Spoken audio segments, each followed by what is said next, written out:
శుక్రవారాలు అక్కడ ప్రార్థన పెట్టాను, ఉపవాస ప్రార్థన. 7 శుక్రవారాలు 7 శనివారాలు పెట్టాను. శుక్రవారం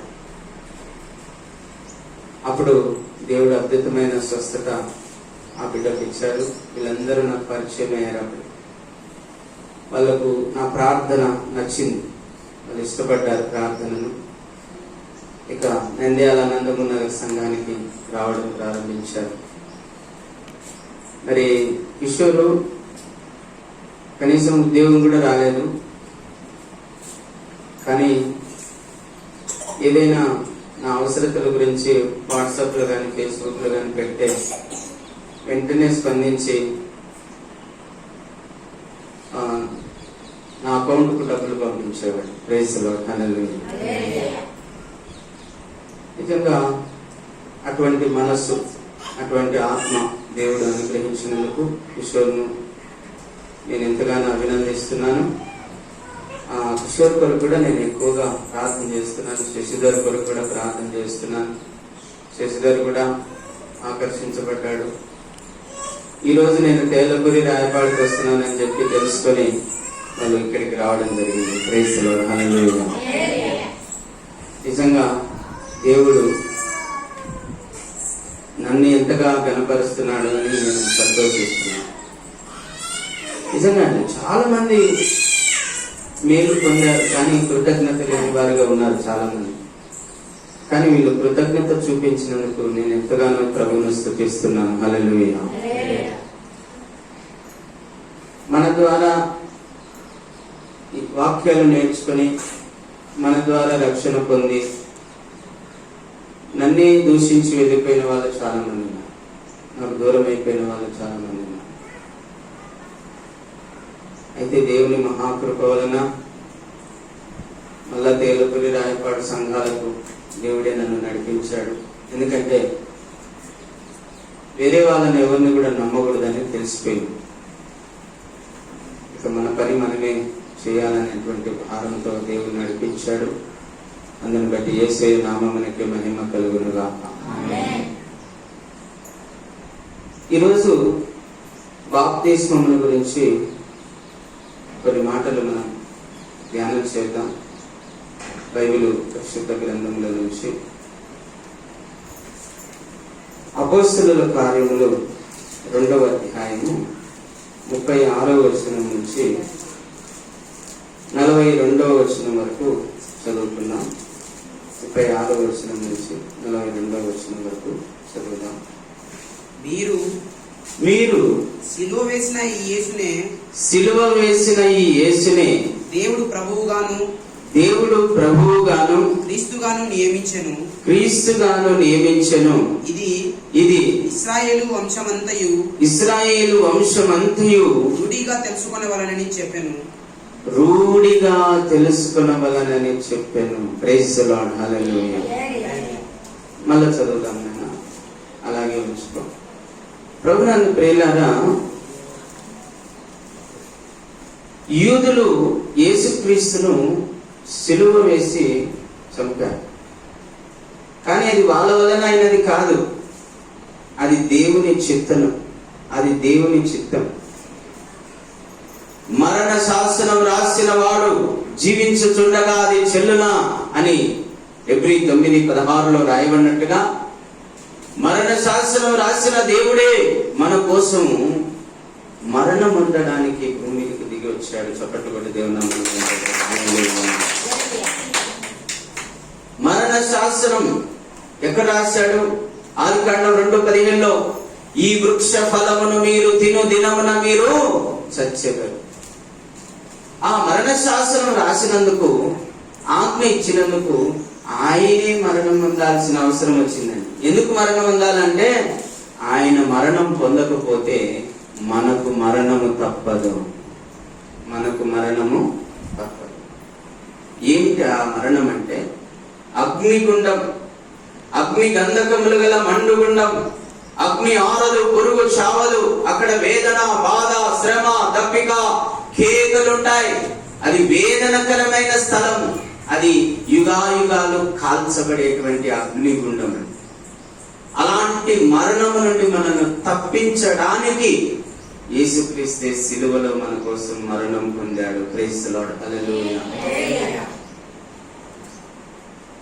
అపోస్తలుడైన పేతురు ఇశ్రాయేలీయులకు పరిశుద్ధాత్మతో నింపబడి వాక్యాన్ని ఉపదేశిస్తూ ఉన్నాడండి. అయ్యలారా, యేసుక్రీస్తే మెస్సియా, యేసుక్రీస్తే అభిషిక్తుడు, యేసుక్రీస్తే లోకరక్షకుడు, యేసుక్రీస్తే అందరికీ ప్రభు అయినాడు, యేసుక్రీస్తే పరమాత్ముని యొక్క ప్రత్యక్ష స్వరూపమైనాడు. ఆయన ద్వారానే మనకు రక్షణ, ఆయన ద్వారానే మనకు పాప విమోచన, ఆయన ద్వారానే మనకు మోక్షము. ఆయన శిలువలో కార్చిన రక్తము ద్వారా మనమందరము పవిత్రులం అవుతున్నాము. ఆయన శిలువలో పొందిన గాయముల ద్వారా మనకు స్వస్థత కలుగుచున్నది. ఆయన శిలువలో అర్పించిన ఆత్మార్పణ ద్వారా ఆ పరిశుద్ధాత్మ ఈ రోజు మనకు కూడా అనుగ్రహించబడుతున్నది. ఆయన శిలువలో పొందిన మరణము ద్వారా మనకు నిత్య జీవం అనే పరలోకము, యుగాయుగాలు ప్రభు యొక్క ముఖ దర్శనం చేసే భాగ్యము మనకు కలుగుతున్నది. కనుక ప్రభునందు విశ్వాసం ఉంచండి, మీరు మీ ఇంటి వారు రక్షించబడతారు, మీ పాపాలు క్షమించబడతాయి, మీ పేర్లు జీవ గ్రంథంలో రాయబడతాయి, మీరు దేవుని రాజ్యానికి వారసులవుతారు అని పేతురు సువార్త ప్రకటించినప్పుడు చదువునైనా 37వ వచనంలో వాళ్ళు ఏమంటున్నారు? వారు ఈ మాట విని ఏ మాట విన్నారు? యేసుక్రీస్తును గురించిన సువార్త మాటలు వాళ్ళు విన్నారు. యేసు ప్రభు మన కోసమే పుట్టాడు, మన కోసమే శిలువ మరణమును పొందాడు, సమాధిలో పెట్టబడి తిరిగి 3వ దినం లేచాడు, పరలోకానికి ఎక్కి వెళ్ళాడు, ఆయన తిరిగి రాబోతున్నాడు. ఆయన వచ్చే సమయానికంతా కూడా ప్రజలారా, ఇశ్రాయేలీయులారా, యూదులారా, ఇస్మాయిలీయులారా, భారతీయులారా అందరికీ చెప్తూ ఉన్నాడు. ఆయన వచ్చే సమయానికి ఎలా ఉన్నారంట? మనమందరము సిద్ధంగా ఉన్నారు. ఏంటి ఆ సిద్ధపాటు? శిలువలో ఆయన కార్చిన రక్తములో మనం కడగబడి ఉండాలి. శిలువలో ఆయన కార్చిన రక్తములో మనం కడగబడి ఉండాలి. శిలువలో ఆయన అర్పించిన ఆత్మను మనం ధరించుకొని ఉండాలి. శిలువలో ఆయన కోల్పోయిన మహిమను మనం కలిగి ఉండాలి. ఎప్పుడైతే అలాంటి జీవితం మనం కలిగి ఉంటామో ప్రభు మధ్యాకాశానికి వచ్చి ఒక రోజున మనల్ని తీసుకుని వెళ్తాడు. చప్పట్లు కొట్టి దేవుని యేసయ్య నామమునకే మహిమ కలుగును. వారు ఈ మాట విని హృదయంలో నచ్చుకున్నారంట. అబ్బా, ఏంటి ఇంత సత్యాన్ని మేము మర్చిపోయామా? ఇంత సత్యం మేము తెలుసుకోలేదే, అయ్యో మేము గ్రహించలేకపోయామే. అన్ని రోజులు వాళ్ళ నేత్రాలు మూయబడినాయి, తెరవబల్ల. ఈరోజు చాలా మంది ప్రజల యొక్క నేత్రాలు మూయబడినాయి. ఈ యుగ సంబంధమైన దేవత వాళ్ళ హృదయ నేత్రాలు ఏం చేసింది? మూసేసింది. తెలుసుకోలేకపోతున్నారు, గ్రహించలేకపోతున్నారు. జీవితం అంటే తినుడు, త్రాగుడు, పండుడు, సుఖించుడే అనుకుంటున్నారు. తినుడు, త్రాగుడు, పండుడు, సుఖించుడు, ఇదే అనుకుంటున్నారు, గ్రహించుకోలేకపోతున్నారు. కానీ పేతురు ఎప్పుడైతే యేసుక్రీస్తుని గురించిన సువార్త ప్రకటించాడో వాళ్ళ హృదయము బద్దలైంది. Praise the Lord. హల్లెలూయా. వాళ్ళ హృదయాలు పగిలాయండి, వాళ్ళ మనోనేత్రాలు వెలిగించబడ్డాయి, హృదయంలో నొచ్చుకున్నారు. అబ్బో, కత్తిపోటు పొడిచినట్టుగా ఉంది వాళ్ళకి. ఇప్పుడు అయ్యా మేమేం చేయాలి? ఇంత నరక శిక్ష ఉందా మాకు? ఇంత భయంకరమైన అగ్నిగుండం ఉందా? ఆ అగ్నిగుండం నుంచి మేము తప్పించబడాలంటే ఏం చేయాలి? ఆ పరలోకంలో చేరాలంటే మేమేం చేయాలి? అయ్యా అయ్యా మేమేం చేయాలని అడిగారండి. ఎవరిని అడిగారమ్మా? పేతురును, కడమ అపోస్తలులు అక్కడ ఉన్నారు, వాళ్ళందరినీ అడుగుతున్నారు. ఈరోజు సేవకులు అంటే లెక్కనే లేదు మనకు. ఎవరి ద్వారా ఈ రక్షణ వస్తుంది? యేసుక్రీస్తు ద్వారా, ఆయన సేవకుల ద్వారానే ఈ భూమి మీద రక్షణ విస్తరిస్తుండే. అది గుర్తించాలి ప్రతి ఒక్కరు. అబ్రహాం కూడా ఏమన్నాడు? లూకా 16లో ఉపమానంలో, అక్కడ మోషేయు ప్రవక్తలున్నారు, వారు చెప్పిన మాట మీరు వింటే మీరు రక్షించబడతారు. ఇప్పుడు చెప్పండి, ఎవరి మాట వినాలి? యేసు ప్రభు మాట వినాలి, ఆయన సేవకుల మాట కూడా వినాలి. ఎవరైతే ఆ మాటలు వింటారో వాళ్ళు దీవించబడతారు, రక్షించబడతారు, పరలోక రాజ్యానికి వారసులు అవుతారని. ఈ మాటలు అందరికీ అనుగ్రహించబడిన మాటలు కాదు. మనం ధన్యులం కాబట్టి ఈ మాటలు మనకు అనుగ్రహించబడుతున్నాయి. హల్లెలూయా. చదువున్నాను. వారు ఈ మాటలు విని హృదయములో నొచ్చుకొని సహోదరులారా మేమేమి చేతుమని మేమేమి చేయాలి? పేతురును కడమ అపోస్తలులను అడగగా పేతురు మీరు మారు మనస్సు పొంది పాప క్షమాపణ నిమిత్తము ప్రతివాడు యేసుక్రీస్తు నామమున బాప్తిస్మము పొందుడి. అప్పుడు మీకు పరిశుద్ధాత్మను వరము అనుగ్రహించబడుతుంది. హల్లెలూయా. చూడండి, అయ్యలారా, అపోస్తలులారా, దేవుని సేవకులారా, మేమేం చేయాలి? ఆ పరలోకం మాకు అనుగ్రహించబడాలంటే మేమేం చేయాలయ్యా అన్నారండి. అంటే పేతురు అంటున్నాడు, అయ్యలారా, మీరు మారు మనస్సు. ఏంటి ఆ మారు మనస్సు? మేము యూదులం, అది పెద్ద కులం, మాకు అన్ని తెలుసు, మా దేవుడు యెహోవా, మా పితరుడు అబ్రహాము, మేము అబ్రహాము సంతతే అని గర్వపడే వాళ్ళండి యూదులంటే. ముందు ఆ గర్వాన్ని తీసేసుకోమంటున్నాడు. Praise the Lord. హల్లెలూయా. నీది ఏ కులమైనా సరే, నీది ఏ మతమైనా సరే, ముందు ఆ గర్వాన్ని తీసేసుకో. నీ కులము గాని నీ మతము గాని నిన్ను ఆదరించదు, నిన్ను కాపాడదు, నిన్ను రక్షించదు. ముందు కుల గర్వం పోవాలని, తర్వాత మత గర్వం పోవాలి. ఇవి రెండు పోతేనే నువ్వు యేసయ్య బిడ్డవు, లేకపోతే యేసయ్య బిడ్డవు కానీ. ప్రభు చెప్తున్నాడు, మారు మనస్సు పొందాలి.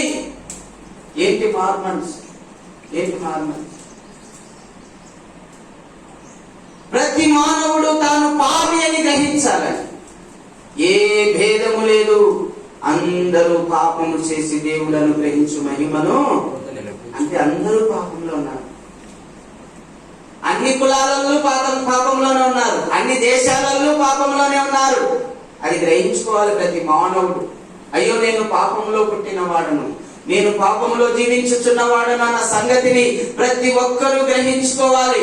అయితే ఆ పాపము నుండి విడుదల పొందడానికి నువ్వు సిద్ధపడాలి. మారు మనసు పొందాలి. ఏంటి ఆ మారు మనసు? తప్పిపోయిన కుమారుడు తనకిష్టం వచ్చినట్టుగా తిరిగాడు. తాగుతూ, తినుచు, వ్యభిచరించుచు, దొంగిలించుచు, అబద్ధాలు ఆడుచు, ఇష్టం వచ్చినట్టుగా కొట్టుచు, తిట్టుచు, నరహత్యలు చేయించు భయంకరంగా జీవించావేమో నువ్వు.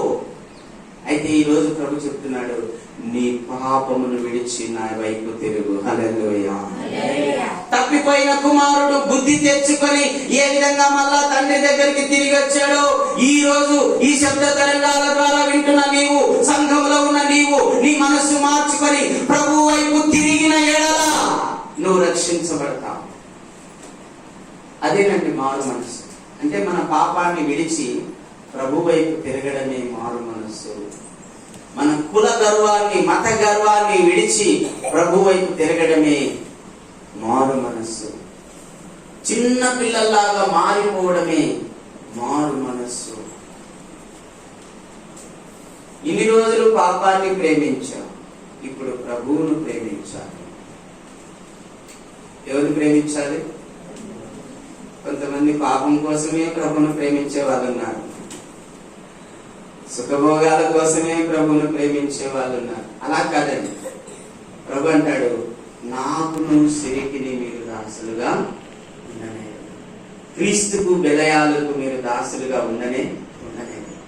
సైతానుకు దేవునికి మనం దాసులుగా ఉండలేము. ఉంటే దేవునికన్నా దాసులుగా ఉండాలి, అయితే సైతానికన్నా దాసులుగా ఉండాలి. ఉంటే దేవునికన్నా దాసులుగా ఉండాలి, లేకపోతే పాపానికన్నా దాసులుగా ఉండాలి. కానీ రెండిటికి దాసులుగా మనము ఉండలేము. అందుకే పాపాన్ని విడిచి ప్రభు వైపు తిరగాలి. ప్రయాసపడి పాప భారము మోసుకొనుచున్న సమస్తమైన జనులారా, నా యొద్దకు రండి, నేను మీకు విశ్రాంతి కలుగజేస్తాను. హల్లెలూయా. మీ పాప భారమును తీసివేస్తాను, మీకు నెమ్మదిని కలుగజేస్తాను. ఎంత గొప్ప దేవుడండి! పాప భారం అంతా తీసేస్తాడంట, నెమ్మదిని కలుగజేస్తాడు. నెమ్మది లేక గాలి వాన చేత కొట్టబడుచున్న వారులారా, గుండె బలహీనమైపోయి దిగజారిన స్థితిలో ఉన్న వారులారా, రండి, ప్రభు దగ్గరికి రండి. ప్రభు దగ్గరికి వస్తే ఆయన మీ పాప భారమును తీసేస్తాడు, మిమ్మలను నెమ్మది గలవారిగా చేస్తాడు. సమరయ స్త్రీకి 5 మంది భర్తలు, ఇప్పుడున్న వాడు కూడా 6వ వాడు కూడా భర్త కాదు. కామదాహముతో నిండిపోయినటువంటి స్త్రీ, కానీ ప్రభు ఇచ్చిన జీవజలం అనే వాక్యమును ఎప్పుడైతే వినిందో, ఆ వాక్యమును స్వీకరించిందో, ఆమె జీవితం మారిపోయిందండి. హల్లెలూయా. ఆమె భారము తొలగిపోయింది, ఆమెకు విశ్రాంతి కలిగింది, ఆమెకు నెమ్మది కలిగింది, భూమి మీదనే పరలోకాన్ని అనుభవించింది. హల్లెలూయా. ఎక్కడ అనుభవించిందండి పరలోకాన్ని? భూమి మీదనే.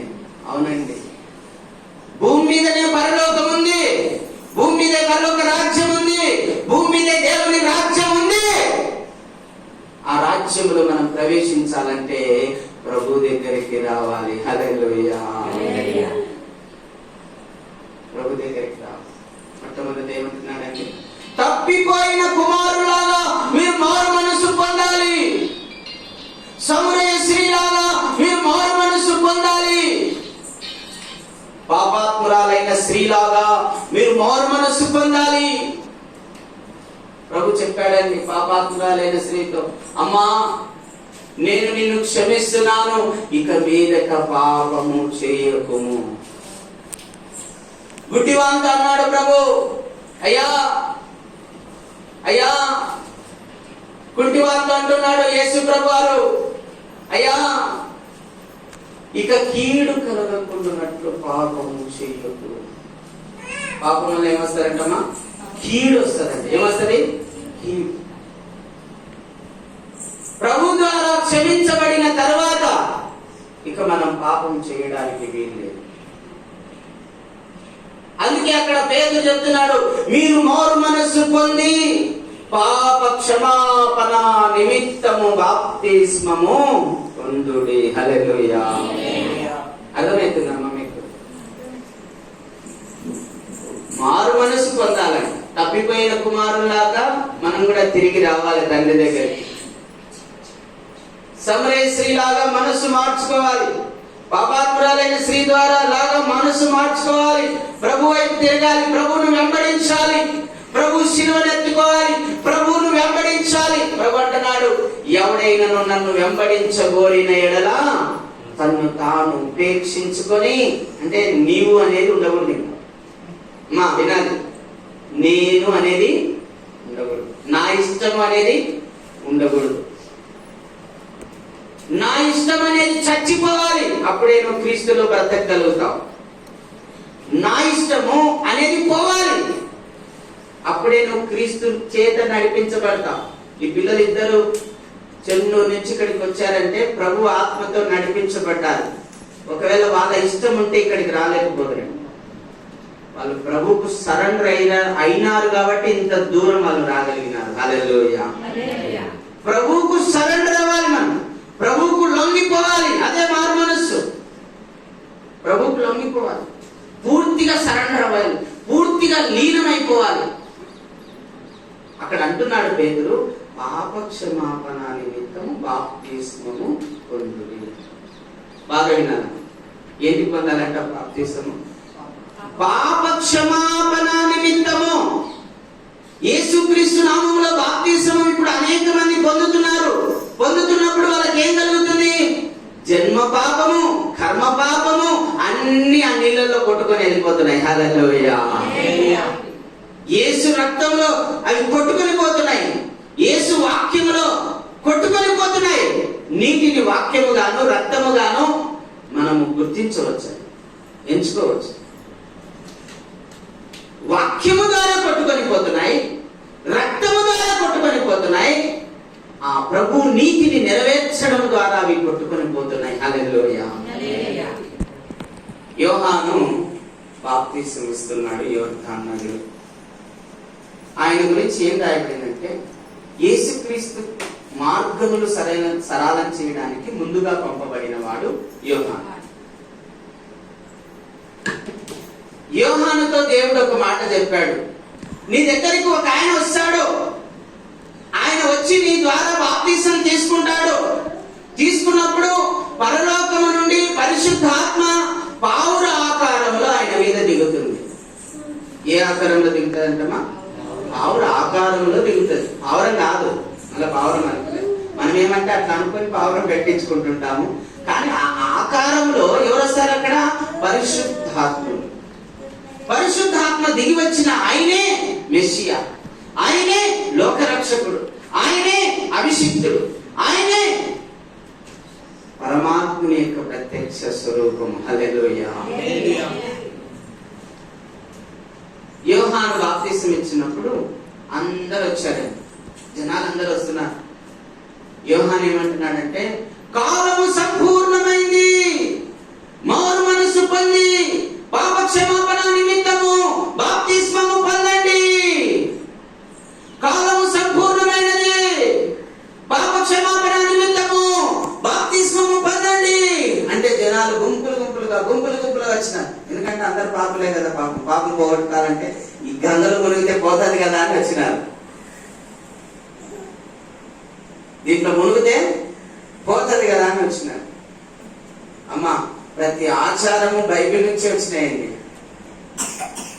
అన్ని జనులు ఆచరించే ఆచారాలు కూడా బైబిల్లో ఉన్నాయి, పాత నిబంధనలు. కానీ అవి కొట్టివేయబడినాయి, అది ఇంకా వాళ్ళు గ్రహించుకోలేదు. ప్రభునందు ప్రియులారా, జనులు గుంపులుగా వచ్చారు. వచ్చి సైనికులు అడుగుతున్నారు, అయ్యా మేమేం చేయాలంటే ఎవరి మీద మీరు అబద్ధ సాక్ష్యాలు చెప్పద్దు. అనేక కేసులలో ఎక్కిస్తుంటారు పోలీసులు. వాడు ఏ తప్పు చేసినట్టు తీసుకుపోయి జైలు వేసి సారే కేసు రాసింటారు వాడికి. లేకపోతే మర్డర్ కేసు చేసినట్టు దొరకకపోతే ఎవరినో ఒకటి పట్టుకొచ్చి వారి మీద మర్డర్ కేసు రాస్తారు. అలాంటివి చేయకూడదని ప్రభు ముందే చెప్పాడండి.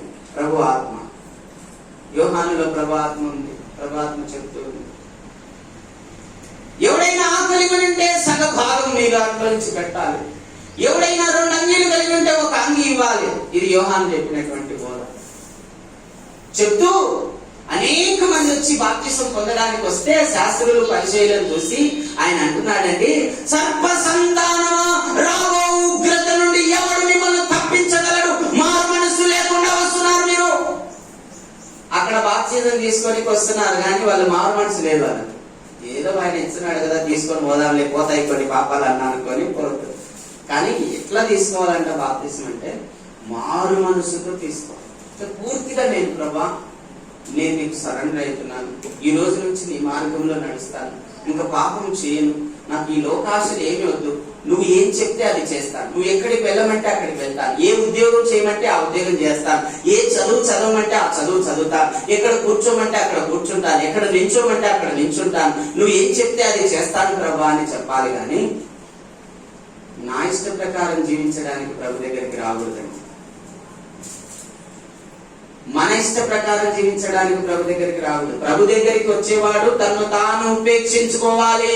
అంటే నీ ఇష్టాలన్నిటినీ, నీ కోరికలన్నిటినీ చంపివేయాలి, నీ శరీరాన్ని సిలువ వేయాలి, నువ్వు సమాధి చేయబడాలి, ఆత్మ మూలకంగా జీవించాలి. హల్లెలూయా.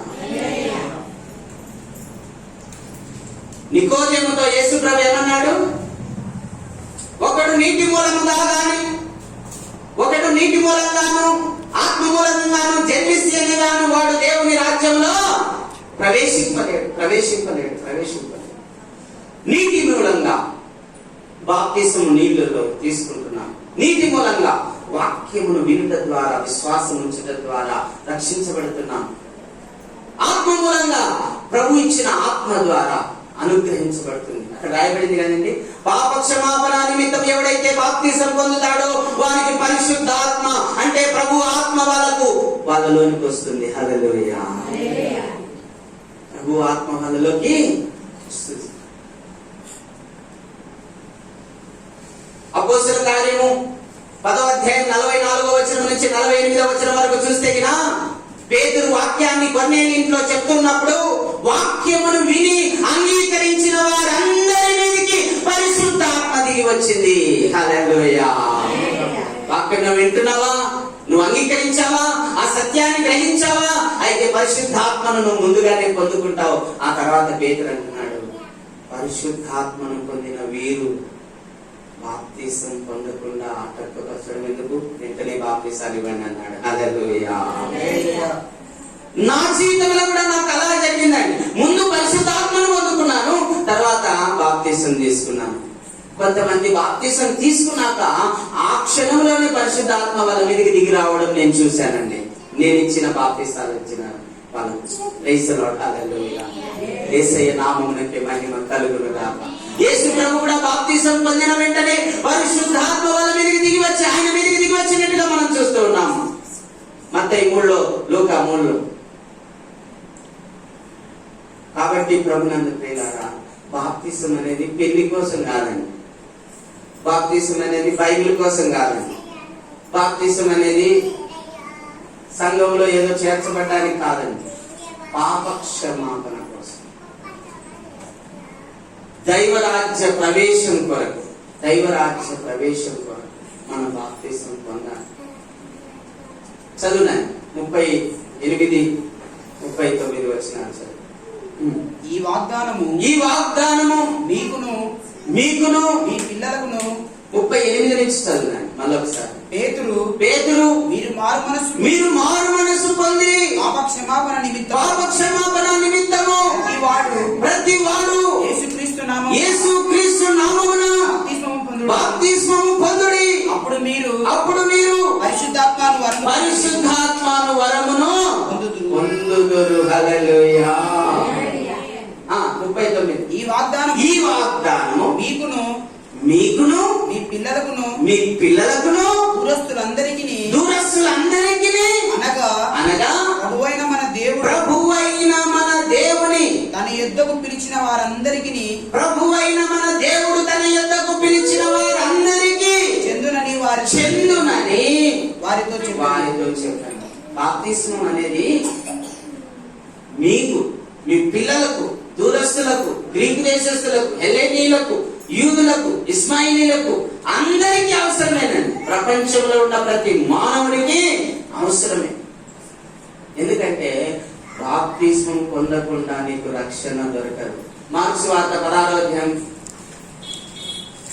15వ వచనం నుంచి చదువునాను. మరియు మీరు సర్వలోకానికి వెళ్ళి సర్వ సృష్టికి సువార్తను ప్రకటించుడి. ఏం ప్రకటిస్తున్నామమ్మా? ఇప్పుడు మేము సువార్తను ప్రకటిస్తున్నాము. సువార్త ప్రకటించేటప్పుడు, ఈ పిల్లల గోవి ఊదేటప్పుడు ఎవరైతే నాట్యం ఆడతారో, ఎవరైతే మారు మనసు పొందుతారో, ఎవరైతే రక్షణ పొందుతారో, చదువునాయన 16వ వచనం. నమ్మి ఈ వాక్యాన్ని విని విశ్వసించి, ప్రభువును విశ్వసించి ఎవరైతే నమ్మి బాప్తిస్మము పొందుతారో, నమ్మి బాప్తిస్మము పొందినవాడు రక్షించబడును. నమ్మని వానికి ఏమంటావా? శిక్ష విధించబడును. నమ్మితే రక్షణ, నమ్మకపోతే అగ్నిగుండం ఉంది. నమ్మితే పరలోకం ఉంది, నమ్మకపోతే నరకం ఉందండి. గుర్తుపెట్టుకోండి. ఏం నమ్మాలి? యేసే ప్రభు అని, యేసే దేవుడని, యేసే లోక రక్షకుడని, యేసే పరమాత్మని యొక్క ప్రత్యక్ష స్వరూపమని, యేసే మన కోసం నరావతారిగా వచ్చాడని, యేసే మన కోసం బోధించాడని, యేసే దేవుని రాజ్య మర్మములు మనకు ప్రకటించాడని, యేసే ఆ పరలోకానికి ఎక్కి వెళ్ళడానికి మార్గం కలగజేశాడని, మన పాపం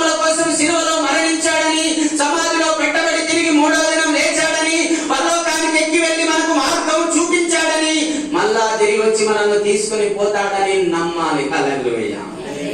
నమ్ముతున్నారా మీరందరూ? తీసుకుపోతాడని నమ్ముతున్నారా? నమ్మితే చేతి పెట్టాలి. చేతి ఎత్తే దాన్ని బట్టే మీ రక్షణ ఉంటుంది. ఎత్తాలి. మీరు నమ్ముతున్నారా? Praise the Lord. హల్లెలూయా. నమ్మి బాప్తిస్మము పొందిన వాడు రక్షించబడును, నమ్మని వానికి శిక్ష విధించబడును. ఏంటంటే అక్కడ అగ్ని ఆరదు, పురుగు చావదు, అక్కడ వేదన, బాధ, శ్రమ, దప్పిక, కేకలు, అది యుగాయుగాలు ఉంటుంది. యుగాయుగాలు, యుగాయుగాలు. ఒక రోజు కాదు, 2 రోజులు కాదు, యుగాయుగాలు. చదువునైనా ఎవరైతే నమ్మి బాప్తిసం పొందారో వాళ్ళ ద్వారా ఈ భూమి మీద సూచక్రియలు జరుగుతాయి. చూడండి, నమ్మిన వారి వలన ఈ సూచక క్రియలు కనబడును. ఏవనగా నా నామమున దయ్యములను వెళ్ళగొట్టుదురు, కొత్త భాషలు మాట్లాడుదురు, పాములను ఎత్తి పట్టుకుందురు, మరణకరమైనది ఏదైనా త్రాగినా అది వారికి హాని చేయదు. హల్లెలూయా. ఇంకా రోగుల మీద చేతులుంచినప్పుడు వారు స్వస్థత పొందుతారు. హల్లెలూయా. ఎన్ని వరాలండి మనకు. యేసుక్రీస్తును నమ్మి బాప్తిసం పొందితే మొట్టమొదట మన పాపాలు క్షమించబడతాయి. రెండవది పరిశుద్ధాత్మ అనుగ్రహించబడుతుంది. మూడవది మీరు దయ్యాలను వెళ్ళగొట్టుతారు. అమ్మా, సేవకులు ఒక్కటే కాదు, నమ్మి బాప్తిసం పొందిన ప్రతి వారు ప్రార్థన చేస్తే దయ్యాలు వెళ్ళిపోతాయి. మా సంఘంలో ప్రార్థన చేస్తే కమలమ్మ అనే ఒక ఆమె ఇంటికి పోయి ప్రార్థన చేసింది. అంతా అన్ని జనులే, వాళ్ళలోంచి దయ్యాలు బయటకు వచ్చిపోయినాయి. హల్లెలూయా. మా అమ్మగారు ప్రార్థన చేస్తే దయ్యాలు వెళ్ళిపోతూ ఉన్నాయి. ఆమె సేవకురాలు కాదే. మరి నమ్మి బాప్తిసం పొందితే ప్రభు ఇచ్చే వరం ఏంటంటే పరిశుద్ధాత్మ. పరిశుద్ధాత్మ ద్వారా దయ్యాలు వెళ్ళగొట్టబడతాయి. పరిశుద్ధాత్మ ద్వారా రోగులు స్వస్థత పొందుతారు.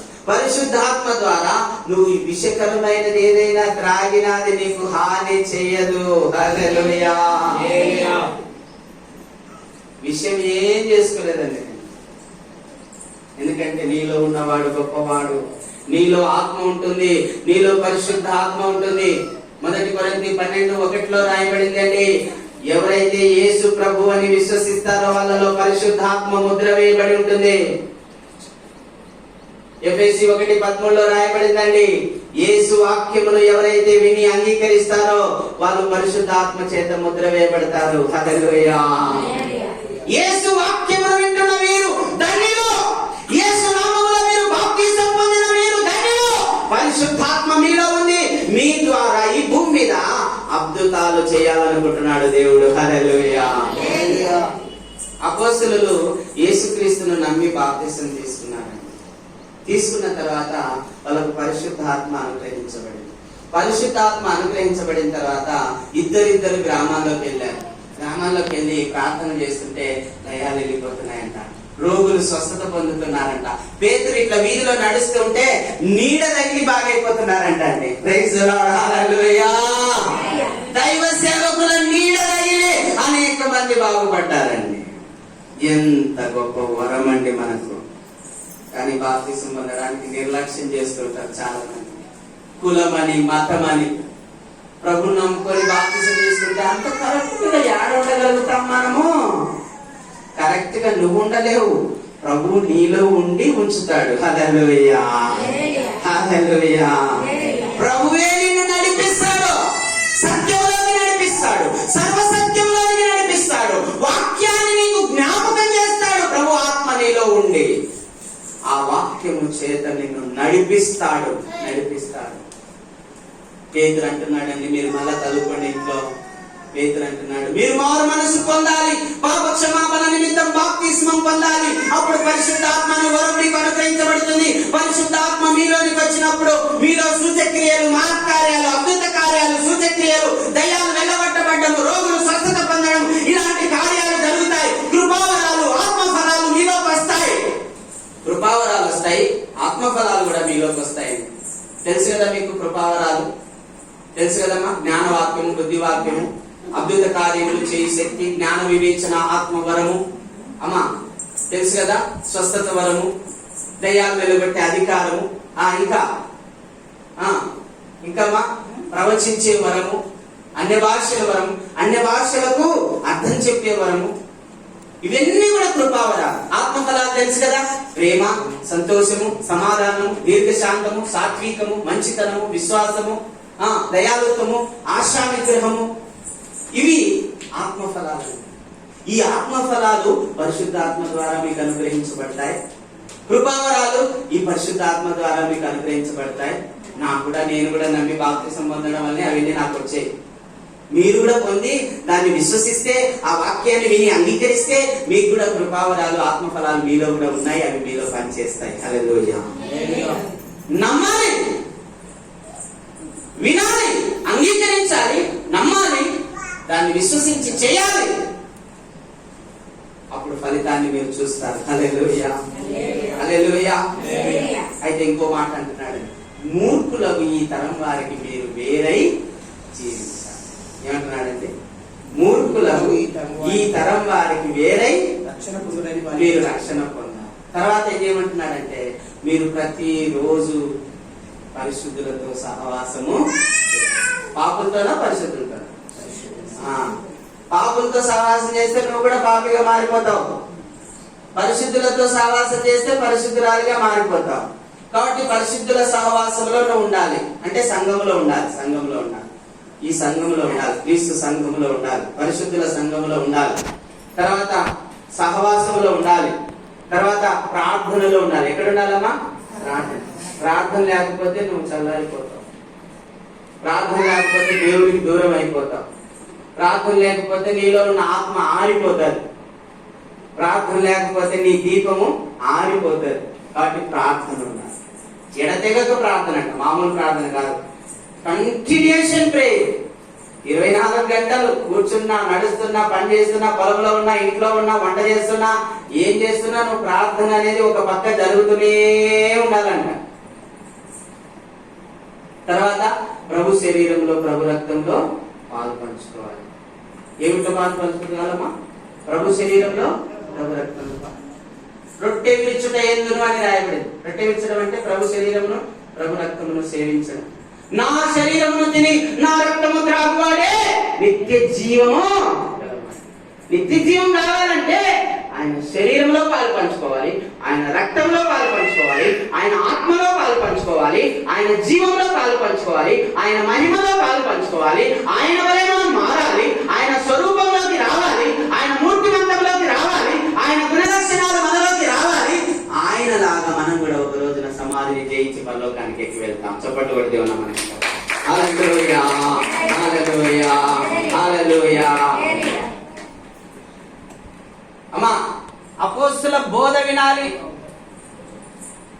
అపోస్తుల బోధ వినాలి, బోధ వినాలి, రొట్టె వినవాలి, సహవాసంలో ఉండాలి, ఎడతెగక ప్రార్థన చేయాలి. మూర్ఖులకు ఈ తరం వారికి వేరే జీవించాలి, వేరే జీవించాలి. అదే క్రైస్తవ్యము, అదే క్రైస్తవ్యం. అంతేకాదండి, అంతేకాదండి, తప్పక వాళ్ళు దేవాలయంలో కూడుకునే వాళ్ళంట ప్రతిరోజు. మీరు కూడుకుంటున్నారమ్మా? మీరు కూడుకుంటున్నారు. నేను అనేక సార్లు చెప్తున్నా, రోజు సాయంత్రం కూడా 1 గంట సేపు అయినా దేవుని మందిరంలో కూడుకొని, పాటలు వచ్చిన వాళ్ళు ఒక 3 పాటలు పాడి, చదువు వచ్చిన వాళ్ళు ఒక అధ్యాయం చదివి ప్రార్థన చేయండి అమ్మా, ఒకరి తర్వాత ఒకరు అని చెప్తున్నాను. ఏడ మన కడిపే మనకు దేవుడు చేయడాడ మనకు కదా, మన కడిపే మనకు దేవుడు. ఏం తిందమా, ఏం త్రాగమా, ఏం ధరించమా, పండగ వచ్చింది సీరియల్ ఎట్లా కొనాలా, బట్టలు ఎట్లా కొనాలా, ఈ ఆలోచనలు ఇవి కాదండి ముఖ్యం. ఎప్పుడెప్పుడు పోయి దేవుని మందిరంలో పడతాము, ఎప్పుడెప్పుడు దేవుని స్తుతిద్దామా, ఎప్పుడెప్పుడు వాక్యాన్ని ధ్యానిద్దామా, ఎప్పుడెప్పుడు ప్రార్థన చేసుకుందామా అని ఉండండి మీ ఆలోచనలు. అప్పుడు మీరు ఉన్నతమైన స్థితిలో ఉంటారు. హల్లెలూయా. అందరు మిమ్మల్ని ఇట్లా చూడాలా, వీళ్ళు ఎగిరిపోయినారని. అలా ఉండాలంటే ఇలా ఉండాలి. ఎలా ఉండాలా? మారు మనసు పొందాలి, బాప్తిసం పొందాలి, పరిశుద్ధాత్మను పొందుకోవాలి. మూర్ఖులకు ఈ తరం వారికి వేరు కావాలి, అపోస్తుల బోధలో ఉండాలి, రొట్టె విరుచుటలో ఉండాలి, సహవాసంలో ఉండాలి, ఎడతెగక ప్రార్థన చెయ్యాలి. ఈ లైన్ లో ఉండాలా మీరు? ఆ లైన్ లో కాదు. ఆ లైనే ఎక్కువ మనకి ఈ లైన్ కంటే. ఈ లైన్ ఎప్పుడో అవసరం అన్నప్పుడే ఈ లైన్ గుర్తుకొచ్చేది. ఎప్పుడు అవతల లైన్లోనే పోతుంటాం కానీ ఇతర లైన్లోకి రాము.